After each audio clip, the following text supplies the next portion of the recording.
12월 17일 KMA 뉴스브리핑 시작하겠습니다. 동네 의원들이 코로나19 사태에 직격탄을 맞고 있습니다. 매출이 반토막 났을 정도로 심각합니다. 대한의사협회 의료정책연구소가 의원급 의료기관을 대상으로 조사한 결과 올 3월 매출이 전년 대비 49.8%, 절반이 감소했습니다.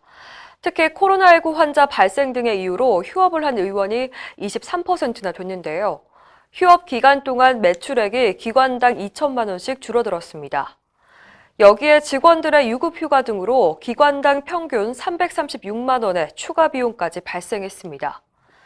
문제는 이 같은 경영 악화에도 불구하고 정부의 손실보상금은 턱없이 부족하다는 건데요. 지난 8월부터 11월까지 총 4차례에 걸쳐서 동네 의원에 지급된 손실보상금은 의원 한 곳당 1,000만 원에 불과합니다. 연구소는 보상액을 현실화할 수 있는 방안을 마련해야 한다고 지적했습니다. 한편 오늘 0시 기준으로 코로나19 신규 확진자는 1,014명입니다. 서울은 역대 최다인 423명이 발생했습니다. 이렇게 의료기관의 경영난이 장기화되자 정부는 건강보험급여비 선지급 특례를 추가 시행하기로 했습니다. 신청한 의료기관은 1개월분 급여비를 즉시 지원하고 내년 4월에서 6월 3개월간 분할 정산하게 됩니다. 선지급 특례는 모든 요양기관을 대상으로 하고 신청은 국민건강보험공단에서 하면 됩니다. 선지급 특례는 지난 3월에도 시행된 적이 있는데요. 당시에는 신청 요건이 까다로워서 의원급의 약 80%는 신청조차 하지 못했습니다. 절차가 복잡하고 특히 은행권 대출이 있는 상태라면 아예 자격이 되지 않았기 때문입니다. 당시 의협은 선지급 예산을 충분히 확보하고 자격 요건도 낮출 것을 정부에 요구했는데 이번에는 어떨지 지켜봐야겠습니다. 아동학대 의심 사례를 신고한 의사가 경찰의 부주의로 신분이 노출돼서 고초를 겪었다는 소식을 어제 전해드렸는데요. 의협은 경찰의 중대한 실책이라고 질타했습니다.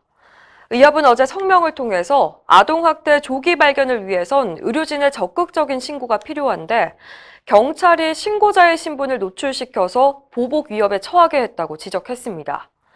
특히 아동학대 조기 발견에 큰 악영향을 미칠 수 있는 중대한 사안이라며 신분을 노출시킨 책임자의 엄정한 처벌과 재발 방지 대책을 마련하라고 촉구했습니다.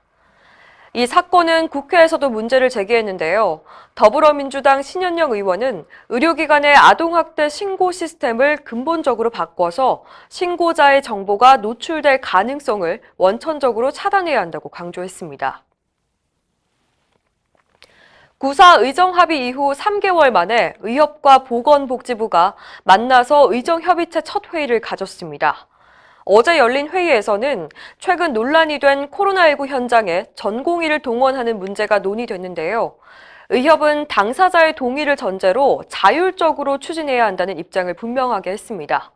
이에 대해서 복지부는 본인 의사에 반하는 인력 동원을 검토한 적이 없다고 답했습니다.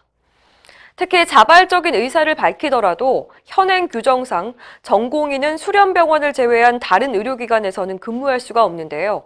의협과 복지부는 코로나19 대응 의료기관은 예외로 인정하도록 제도를 개선하기로 의견을 모았습니다. 이와 함께 의협이 모집한 의사들이 코로나19 현장에서 원활하게 일할 수 있도록 지원 절차를 마련하기로 했습니다. 비급여 진료를 관리하려는 정부 시도에 대해서 의료계가 부당하다는 입장을 분명히 밝혔습니다. 보건복지부는 내년도 주요 정책으로 비급여 관리 강화를 꼽았는데요. 의사가 비급여 진료를 사전에 설명하도록 의무화하고 비급여 조사 및 공개 대상에 의원급까지 포함하는 방안이 들어 있습니다. 의협은 강한 우려를 표했습니다. 비급여는 의사와 환자 간의 사적 계약 영역인데 정부가 이를 관리한다는 건 관치의료이자 과도한 행정 간섭이라는 지적입니다. 또 비급여는 요양기관 당연지전제를 지탱하는 중요 요소 중 하나라고 강조했습니다. 특히 문재인 케어의 실패 원인을 비급여 탓으로 돌리지 말고 수요 공급의 시장 원리에 비급여 항목을 맡기라고 요구했습니다. 이상으로 뉴스브리핑을 마칩니다. 자세한 사항은 의협신문을 참고하시길 바랍니다.